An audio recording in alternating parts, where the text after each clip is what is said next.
Puan-puan biasakan doa ini ya.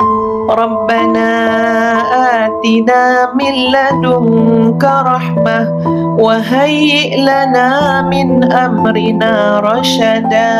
Wahai Allah, wahai Tuhan kami,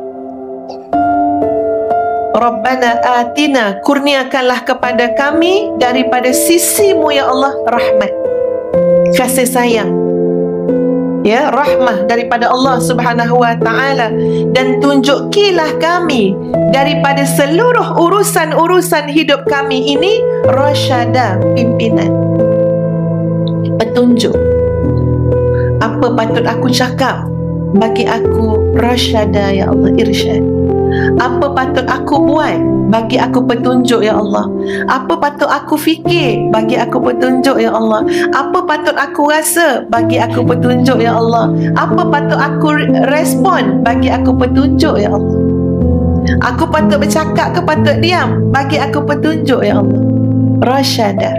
Sebab itu usah percaya sahabat-sahabat sekalian, kalau orang faham sangat ya betapa besarnya makna doa ini, dia boleh berdoa dengan doa ini sehingga menitiskan air mata.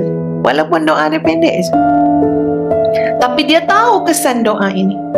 Dia tahu keberhajatan dia terhadap doa yang seumpama ini.